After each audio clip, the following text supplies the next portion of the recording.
name is Steven Starr. I'm the director of the Clinical Life Science program here at the University of Missouri. I also teach an online class on nuclear weapons in the summer. Clarence Lowe is the director of the Peace Studies program, asked me to mention that, so it's not all shameless self-promotion. It's a good class. If you want to learn more about nuclear weapons after tonight, that's a good way to do it.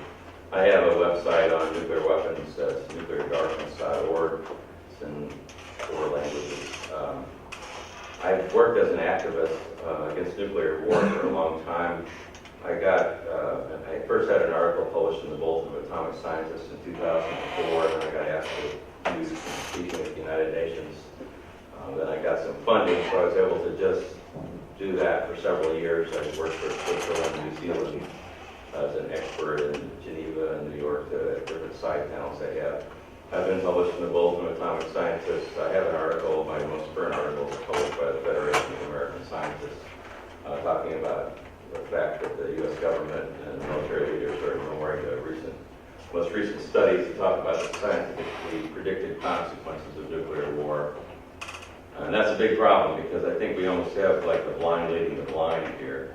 So when we first talked about this program, the idea essentially was we were going to talk about something very hopeful that's going on right now. It's a negotiation of a ban treaty at the United Nations. First time in history, a treaty to ban nuclear weapons, to make their possession illegal and stigmatize them. And the U.S. and all the nuclear weapon states are in opposition to this. So who are the rogue nations at this point? But that's a really important and good thing. I'm going to return to that at the end of my talk. And I was going to play an interview with a Princeton physicist named Zia Mann on Democracy Now! And I'll show you the link to that if you're interested. But in the last several days, there's been some really dramatic events that have been taking place in the news, which you probably are fairly well aware of. But I think if Trump had a saving grace when he was running for president, it was that he talked about having detente with Russia and having a non-interventionist military policy, no more foreign wars. So I saw some hope in that, and that's been completely reversed. And as you probably all know, Trump ordered a missile strike on Syria recently, and there's now a U.S. naval task force approaching North Korea. So the original title of the talk was supposed to be Nuclear War. Does the Trump presidency change the threat? So I'd say yes, and I can take questions. But instead of just kidding, but I want to explain why the answer to that is yes, and summarize what I see. But you're not going to hear this in the mainstream corporate media. Most of the news these days is coming from 6 major corporations, and they put out the party line. You're not going to hear alternative views, so you have to look for alternative news sources to actually get a picture. And one other thing I want to just play a clip for you, just to show you we got a problem here. If you remember, Obama got elected president, and he promised to end the war in Afghanistan, and he had a speech in Prague. He was going to abolish nuclear weapons, and then he rebuilt an entire nuclear weapons manufacturing infrastructure in the U.S. And the wars never ended. So then Trump promises to, no more foreign wars and detente with Russia. So in my mind, both parties are like 2 wings on the same bird at this point. We have the war party, and it's the Democrats and the Republicans. So that's a big problem. But this goes back to shortly after 9/11. The gentleman speaking here is Wesley Clark. He was talking about he ran the war in Iraq. First war, and this is him talking about what he had just heard. About 10 days after 9/11, I went through the Pentagon and I saw Secretary Rumsfeld and Deputy Secretary Wolfowitz. I went downstairs just to say hello to some of the people on the Joint Staff who used to work for me, and one of the generals called me and he said, "Sir, you gotta come in and talk to me a second." I said, "Well, you're too busy." He said, No. He says, "We've made the decision. We're going to war with Iraq." This was on or about the 20th of September. I said, "We're going to war with Iraq. Why?" He said, "I don't know." He said, "I guess they don't know what else to do." So I said, "Well, did they find some information connecting Saddam to Al-Qaeda?" He said, No. He says, "There's nothing new that way. They just made the decision to go to war with Iraq." He said, "I guess it's like we don't know what to do about terrorists, but we got a good military and we can take down governments. And he said, I guess if the only tool you have is a hammer, every problem has to look like a nail. So I came back to see him a few weeks later, and by that time we were bombing in Afghanistan. I said, are we still going to war with Iraq? And he said, oh, it's worse than that. He said, he reached over on his desk, he picked up a piece of paper, and he said, I just got this down from upstairs, meaning the Secretary of Defense's office today, and he said, this is a memo that describes how we're going to take out 7 countries in 5 years, starting with Iraq, and then Syria, Lebanon, Libya, Somalia, Sudan, and finishing off Iran. Right. So The truth is about the Middle East is, had there been no oil there, it would be like Africa. Nobody is threatening to intervene in Africa. The problem is the opposite. We keep asking for people to intervene and stop it. And there's no question that the presence of petroleum throughout the region has sparked great power involvement. Whether that was the specific motivation for the coup or not, I can't tell you, but there's always been this attitude that somehow we could intervene and use force in the region. About 10 days after 9/11. So, the point I'm trying to make there is that we've got a problem that goes way back here. There's been a plan to invade these countries for 17 years, probably before that. And we're adhering to that plan. But we hear about terrorism and all these other things tend to be an excuse. So, now I'm going to go to my presentation here. And right now, we have 2 things going on that both could start World War III, in my opinion. And the North Korean missile crisis is equally as dangerous as was the Cuban Missile Crisis, perhaps more so. So here's some confirmed reports. Trump has said that if China doesn't solve the North Korean problem, nuclear problem, then we'll do it without them. So solve, what does that mean? I guess he means that he's going to make North Korea give up their nuclear weapons and the nuclear weapons program. Meanwhile, the U.S. has sent a naval task force that's about to arrive off the coast of North Korea. There's 2 Trident subs that are included in the task force. One of them is carrying 154 Tomahawk cruise missiles. And China has moved 150,000 troops to the border of North Korea. And, China is, what they're afraid of is that there's going to be a big conventional war that's triggered by U.S. intervention. And that there would be millions of refugees coming across their border that would destabilize China. China doesn't want that to happen. China also doesn't want to have South Korea move up to their border because basically then they have U.S. on its border. Unconfirmed reports. I got these from a couple of pretty good sources. A partial evacuation of the North Korean capital has been ordered right now. Japan is preparing to evacuate its citizens from South Korea. And the U.S. has warned Japan of a possible strike on North Korea if it does not agree to abandon its nuclear weapons program. So if you look at all this, this is pretty disturbing. This isn't like, this is the beginning of the war, in my opinion. So, what are the potential consequences of the U.S. attack on North Korea? Basically, I assume that they're going to launch a big cruise missile strike against nuclear facilities. Conventional war. Conventional, in case you're not familiar with the term, means non-nuclear weapons. It's, bombs, artillery, bullets. North Korea's got the 5th largest army in the world. It's got 1.2 million deployed personnel. They have a huge number of artillery and rocket launchers on their border. The capital of South Korea, Seoul, is 35 miles from the North Korean border. So they can decimate the capital with artillery and rocket fire, probably, in a day. A single volley, I looked up, launches 350 metric tons of explosives. That would be like 11 B-52 bombers dropping bombs on Seoul. So if they get hit with, cruise missiles, all hell can break loose, basically. As I mentioned, China's moved troops to the border, and what I want to talk about here in terms of that's never discussed is about what happens if nuclear power plants are hit in an attack in a conventional war. This is something that there was a famous quote about Europe, English lords said that if Germany would have had nuclear power plants before World War II, that Europe would be uninhabitable right now. Well, the same thing can happen in South Korea. So basically, I don't know if you're not familiar with Chernobyl, there was a Russian nuclear reactor there in Ukraine that exploded in 1986. And it left tens of thousands of square miles seriously contaminated. And I'll show you more on that in a second. But there's about 30 nuclear power plants that are operational in South Korea right now. And some of them, at least, could be destroyed if there's a war. It starts fighting, if South Korea starts fighting North Korea.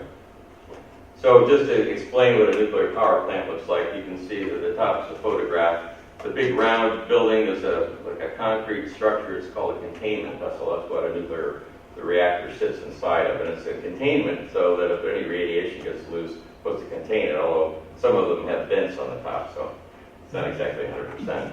And then the buildings next to it are fuel handling buildings. They have what they call spent fuel pools in there, and that's where the reactor fuel, when it comes out of the nuclear reactor, it's stored there for 6 years or longer. It all has, this is a picture of a spent fuel pool. The fuel has to be transferred underwater because it's so highly radioactive that if it was above, out of the water, the radiation would kill somebody in a matter of seconds if you were near it. Plus, the heat that's generated from that fuel would cause the rod to ignite and release huge amounts of radiation. So these are bundles of fuel rods that are kept in what's called high-density storage. Basically, these pools weren't designed for long-term storage, but since they never had long-term geologic storage developed, these spent fuel pools have typically store 5 to 7 sets of used reactor fuel rods. So there's 5 to 7 times more radioactivity in the spent fuel pool than there is inside a reactor, and that's typical of all U.S. power plants and many in South Korea. So this is a map of the contamination from the Chernobyl disaster. I superimposed it over a map of Missouri so I get a sense of scale, because most people aren't familiar with Belarus. So the dark red area is the, well, maybe it's not so dark, but the bright red areas there and the purple areas are essentially, the red areas, they call it confiscated or closed zone. It's uninhabitable. And they don't expect people to be able to live there for a couple centuries. And the reason why it's uninhabitable is primarily because of a radioactive element called cesium-137 that's released when spent fuel rods or reactor rods are damaged or broken or ruptured in a catastrophic accident. I'll tell you a little bit about that. This is, when I looked at this map actually was, the Chernobyl part was made by the CIA.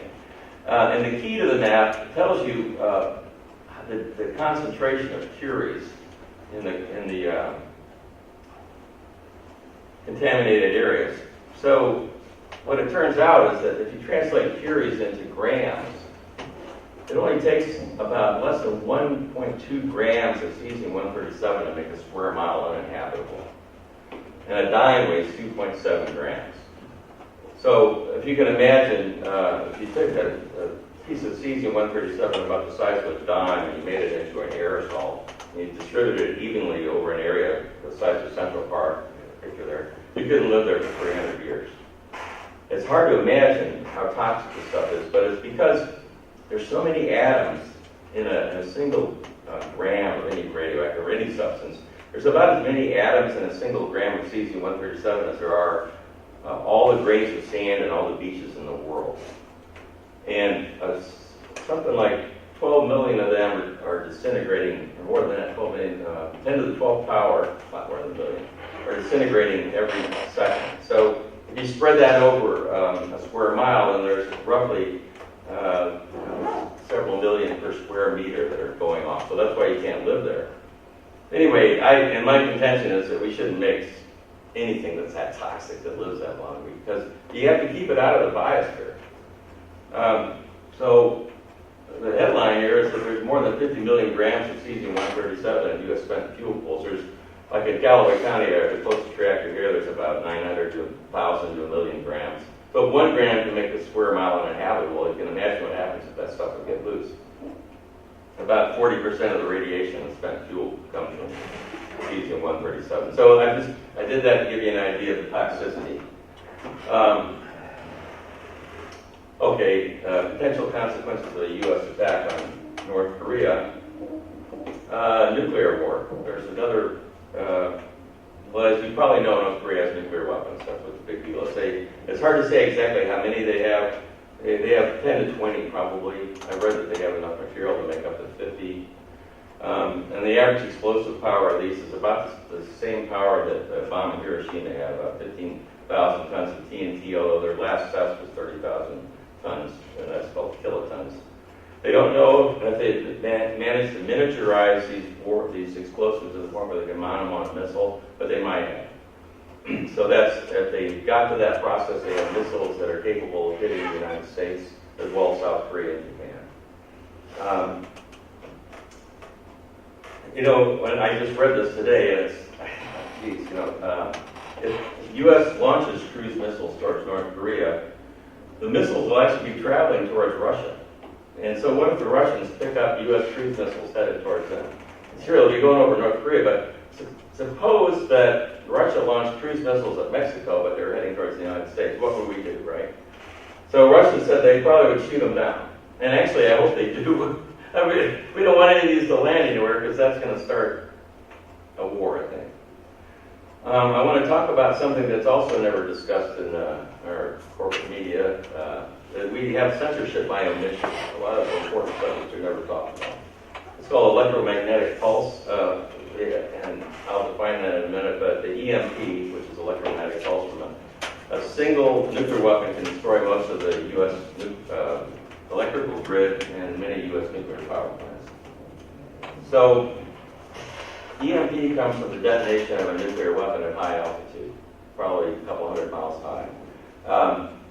It makes a huge burst of electromagnetic energy, and this will fry any circuits, communication systems, controls over areas tens of thousands of square miles. So basically, it would knock the grid out. They've done tests with these right before the test ban treaty was negotiated. Russia shot one 300 kiloton weapon off about 200 miles high, and it actually induced hundreds of thousands of. It puts all this electric energy into any power lines. The power line went 600 miles and burned down a power plant that was connected to it. I mean, it's incredible what this. So. If we knock out the grid, also our grid relies on about 300 large transformers that weigh several tons. They're only made in Japan, and it takes a couple of years to make them. So if they blow all those up, we might not have power for a couple of years. And there's also solar superstorms, in case you're interested. They had a thing in 1859 that back then there weren't microcircuits, but it set all the telegraph cables on fire, and it was called the Carrington effect. The U.S. actually detonated a high-altitude nuclear weapon in 1962. It was about 900 miles away from Hawaii, and it knocked a lot of the power off in Hawaii. It fried a bunch of circuits. But, that was 1962. Since then, we've developed all these microcircuitry that's infinitely more, it's a million times more sensitive to EMP than the stuff they had back in 1962. But that's a picture of it. This is from a congressional report. It shows high-altitude electromagnetic pulse effects of one nuclear weapon. And look at the radius that this can affect. There's tens of thousands of square miles just from one weapon. So if you think about what would happen to everything in that area, look at all the nuclear power plants that are located around there. If the EMP went off over a nuclear power plant, it would fry the circuits and the control panels, not only in the reactor, but also in the cooling systems and the spent fuel pools. And if it went over the East Coast, you could knock out 60 nuclear power plants at the same time. One nuclear weapon. Okay, so let's move on to Syria now that we've horrified ourselves. What's going on in North Korea? We know that there were chemical weapons used in Syria that killed many civilians. There was no investigation into that before we launched our strike, which might have been a good idea. So Trump ordered an attack on a Syrian airbase with 59 cruise missiles. Supposedly only 23 hit the target, and that may be because the Russians have electromagnetic weapons that interfered with the cruise missiles. But Russia, as you probably know, has been allied with the Syrian armed forces for some time. And they were the ones who were beating ISIS, essentially. And I think if we really wanted to beat ISIS, we would have allied with the Russians to do it, but that's not going to happen. The Russians have a naval base there. They have a couple air bases.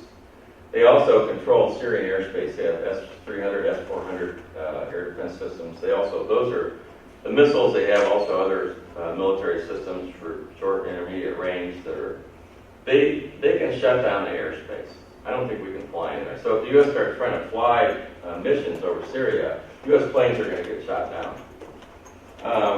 Because Russia, after this strike, announced that they were suspending. We had an aviation safety memorandum with Russia that was designed to prevent accidental or unintentional conflict between U.S. and Russian planes. But the Russians said, you guys just totally negated this. So they also shut down the hotline with the Pentagon. What that means now is the Russian soldiers on the ground have the ability to launch missiles at U.S. planes. They don't have to call Moscow.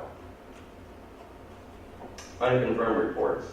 Read now 2 reports that Trump's going to send between 50 and 150,000 troops to Syria. And I've seen photographic evidence in 2 different reports of 200 military vehicles that were driven across Europe to Romania. They were loaded on a ship and they were unloaded in Lebanon. And the apparent target is going to be in eastern Syria. They call it Zor. That actually was the Syrian army base that was hit by the United States right after Kerry negotiated an agreement with Russia to work with them last, I think September or October, and then, it was a mistake, but the Russians tried the agreement on. But I think what they're trying to do is they want to partition Syria. The U.S. wants to have a permanent foothold in the Middle East, and the Kurds want to have a homeland, so there's sort of this general idea that eastern Syria. The Zor on this map is right here. Lebanon, the military equipment was loaded here. They're talking about going up this way to get there. I don't know if they will or not. But they're also in close proximity to Damascus. So, okay. I think I'm just going to explain what nuclear weapons are to you now, because I teach a class on nuclear weapons, and most of the students that come in really don't know very much at all. We haven't taught about it in our schools for 20 or 30 years. And most of the students I have are pretty much horrified by the 3rd week of class, because they just can't believe what I'm telling them. But so maybe you heard today we set up one of our largest conventional weapon, the mother of all bombs. So that has 10 to 12 tons of TNT. TNT is trinitropentylene. That's a chemical high explosive. Everybody's heard of TNT, right? They have more powerful forms of plastic explosive that people refer to TNT as kind of a conventional way to. So compare that to the atomic bomb that's the same atomic bomb that probably North Korea has. They have an explosive power of 15,000 tons of TNT. So you can see it's about you multiply it times 1,000 in terms of explosive power when you go from the biggest conventional weapon to a kind of standard sized atomic bomb. Then the nuclear weapon states, there's the U.S., England, France, China, and Russia, all have strategic nuclear weapons. They're thermonuclear weapons. They were first called hydrogen bombs. They're more sophisticated, there's a lot of designs. But the smallest strategic weapon is 100,000 tons of TNT. The B-2 bombers out of Whiteman carry B-83 bombs that have 1.2 million tons of TNT explosive equivalent. The Soviet Union detonated a weapon, 57 million tons of TNT. So there's actually no theoretical limit to the size of a nuclear weapon. It's just that how you deliver it. Just to show you where the weapons are, the U.S. and Russia have more than 90% of the nuclear weapons. All the other countries that are nuclear weapon states have in the hundreds. China has maybe a couple hundred, France 300, England 225, North Korea, like I said, maybe 10 to 20. We have about 15,300 weapons that are intact and usable. So that's where nuclear disarmament really has to start if we ever manage to get to that. So I'm going to talk about what the bomb did. This is a picture of the bomb that destroyed Hiroshima, the mushroom cloud. You've seen that, but mushroom clouds are kind of, you see a picture of one, there's mushroom clouds and then there's mushroom clouds.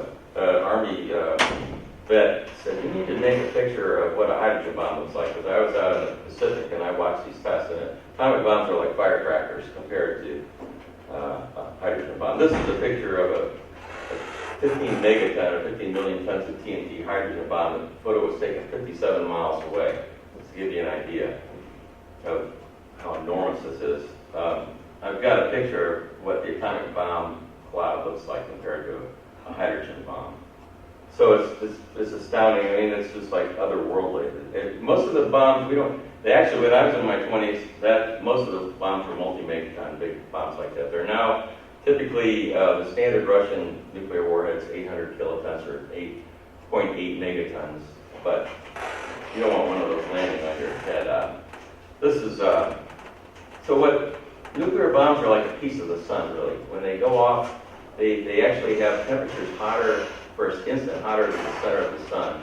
The fireball they create is hotter than the surface of the sun. It's about 14,000 degrees Fahrenheit. So it's like a piece of the sun suddenly appearing in the Earth's atmosphere. And it's a big incendiary weapon. It just creates fires instantly. It sets them over these huge areas. And the fires then coalesce into a gigantic firestorm that has kind of a life of its own. This shows you the zone of the fire zone from an atomic bomb. It's over a map of New York City. I should have probably had one for Columbia here. But this was Hiroshima before the bomb went off, and this is what Hiroshima looked like 6 months later. Most of the buildings in Hiroshima were wooden, but you get the idea. It's just immense devastation.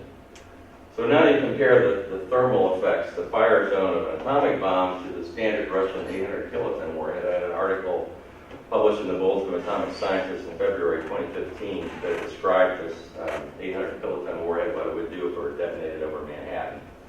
And so even on an average weather day, you would have a firestorm covering 90 to 150 square miles, 90 pretty much for sure, because that would be the thermal energy at the edge of that. It was twice what they had in Hiroshima. The fire zone that's created by this, nobody's going to survive in that zone, because within a matter of 10 to 20 minutes, all these fires coalesce into a giant fire. Air temperatures go above the boiling point of water, and hurricane force winds blowing towards the center. It's like a giant chimney effect as it rises up. It's horrible, but that's what we're looking at. So what are the long-term environmental consequences of nuclear war? This is basically what I've been trying to talk about for the last 17 years, I guess. There were peer-reviewed studies that came out in 2006 and 2007 that were done at Rutgers and University of Colorado in Boulder, and UCLA, by some of the world's most famous climatologists. And they used the new state-of-the-art computer models that are still very much valid to figure out what a nuclear war would do.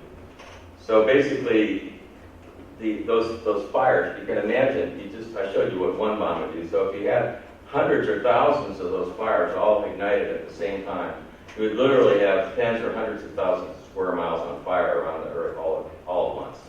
And urban areas that have dense flammable material. So they calculated how much smoke would be created by this. It would rise up above cloud level in a matter of just hours. And once it's above cloud level, it can't be rained out. Actually, the sun strikes the smoke and it has like a self-wafting effect. It heats it like a solar collector, which helps it rise. And then in a matter of a couple weeks, it only takes about 2 weeks for the smoke to circle the Earth. And then it will equilibrate and just form a kind of a dense stratospheric smoke layer that the sun can't get through. So that has two effects. The heat up there, the smoke actually reaches a boiling point of water. So that temperature will cause the ozone, it facilitates a chemical reaction that causes the destruction of Earth's protective ozone layer, that's what blocks ultraviolet light. So, but it also blocks warming sunlight from reaching the surface of the Earth, and it creates dramatic temperature drops in a matter of days or weeks, which will create, with a large nuclear war, it creates ice age weather conditions. And it would eliminate growing seasons. The smoke will actually last up there for 10 to 20 years, since it can't be rained out and the sun's heating. So what that means is that most people on Earth and the animals are going to starve to death if we have some giant nuclear war like this. This was made at by a guy who's at the National Center for Atmospheric Research. And this shows the smoke from an India-Pakistan war. They use that as a baseline. India and Pakistan have about 200 operational and deployed nuclear weapons right now. This is what would happen if 100 of those were detonated in the largest cities. And each click is 1 day as smoke spreads around the Earth. So you can see it very quickly surrounds the Earth. In the northern hemisphere, it would create the coldest average weather conditions in the last 1,000 years. And the last time we had anything kind of like that was after 1815 eruption of Mount Tambora in the South Pacific. The year after that, 1816, was called the year without summer. And that's when I wrote the novel Frankenstein. There was actually famines in Europe. There weren't famines here because the population density wasn't enough, but there was killing frost in June, July, and August in New England. So the scientists figure it'd be significantly colder than that on a scenario like this. This is what the sky would look like after 3 to 4 million tons of smoke. So that's not a cloudy day, that's just smoke. So the blue skies of Earth would essentially turn gray. So that India-Pakistan war has about 1% of the explosive power of the U.S.-Russian nuclear arsenals. They calculated that up to 180 million tons of smoke would enter the stratosphere after a large U.S.-Russian nuclear war. And after that, then about 70% of the sunlight in the northern hemisphere would be blocked, maybe 35% in the southern. But essentially, that's when you would get ice age weather conditions. It would be below freezing every day for 2 years in central U.S. and Eurasia. And then, you would be able to grow crops for at least 10 years. This is kind of what the sky would look like at noon, a clear day. So it's kind of.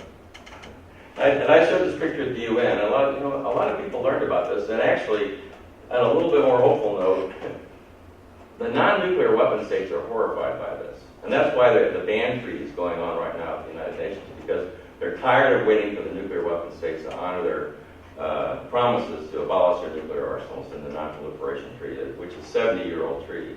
But they see us modernizing our nuclear arsenals, and they're saying, "Hey, what are you doing?" They don't want to. Honestly, before a lot of this information came out, the countries in the southern hemisphere kind of thought, "Oh, the hell with you all. Let the U.S. and Russia blow each other up. Good, the hell with them." But now that they realize that their own populations might starve to death, it's really changed the picture immensely in terms of political pressure. This is a little, just to make a comparison, the asteroid hit the Earth about 60 million years ago and wiped out the dinosaurs. They know that they've got satellite images of the Yucatan Peninsula. They found a mineral called iridium and all the layers of the Earth that correspond to that came from the meteorite. And when that meteorite hit the Earth, it threw so much ejecta up that it all came down in the stratosphere. When it did that, it heated the upper atmosphere to 2,700 degrees Fahrenheit, and the lower atmosphere was like 600 degrees for several hours. It set all the forests of the Earth on fire. So they call that impact winter. Dr. Toon told me that you could have held your hand in front of your face and you'd be able to see it. It was that dark. So it's worse than nuclear winter by a long shot. But it wiped out 75% of all the species on Earth, including the dinosaurs. So we do actually have an analogy to nuclear war. A few last little things here. Both presidents, I don't have one. Well, there was a thing. I got to update my slide, but maybe you saw that story about Trump and Florida with they had one of his contributors posing with the guy with the nuclear briefcase. The nuclear briefcase is basically like kind of a fancy laptop that allows the presidents to give a permission order to launch a nuclear strike. It takes 15 to 30 seconds. So that's what I argued at the UN all the time. They said, "Oh, it's safe. Don't worry about it." And I said, "Well, how can it be that safe if it only takes 30 seconds to order a nuclear strike?" Last fall, we've had a lot of tensions with Russia. Russia had nuclear war training exercise for 40 million people. They are taking it real seriously what we're doing. They've moved nuclear capable missiles into Kaliningrad. I haven't talked about what NATO's doing with Ukraine in a lot of ways. NATO's moving the equivalent of a mechanized division to the Russian border. Estonia is actually only about 90 miles away from St. Petersburg. It's the second largest city in Russia. And St. Petersburg had 1 million people starved to death in World War II when the Nazis had a siege there. The U.S. lost a total of 400,000 people in World War II. The Russians lost 27 million. They have a very vivid memory of World War II. And so, for us to put tanks, you know, like that would be like the Russians putting tanks in Tijuana, like about 90 miles away from LA. So it's a big deal in Russia. We don't hear about any of that in our news. You know, I don't think you all have you? In fact, how many of you knew about all this nuclear stuff before I started talking about it? It doesn't count, the activists don't count. But really, why don't we, you know, you gotta ask yourself, why don't we hear about this? Isn't this important enough to learn about at school? What do you think? A threat to human survival? They don't want us to know about it. They don't want, in 1982, there were 1 million people in Washington, D.C. protesting nuclear weapons. That's because back then people knew about it. Well, now they don't. So we kind of got dumb leaders and dumbed down public in terms of at least that. So I talked about the ban treaty. And again, I think this is really hopeful, but, you know, I'm very worried about what's going on in North Korea and Syria right now. I think we're in trouble. I really do. Because I don't think Trump has a clue about nuclear weapons. I think he just listens to whoever is whispering in his ear. So this was the video I was going to show initially. I'm just going to mention it because if you want to look it up, Zia Man on Democracy Now!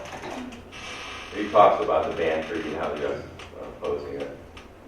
But I think that's about as much as I want to talk about. I think it'd be good to have questions or anything. I put a lot of information out there. I realize what you've just heard is hard to hear. And it's hard for all of us, even those of us who really lived with and thought about these issues for a long, long time. It's hard.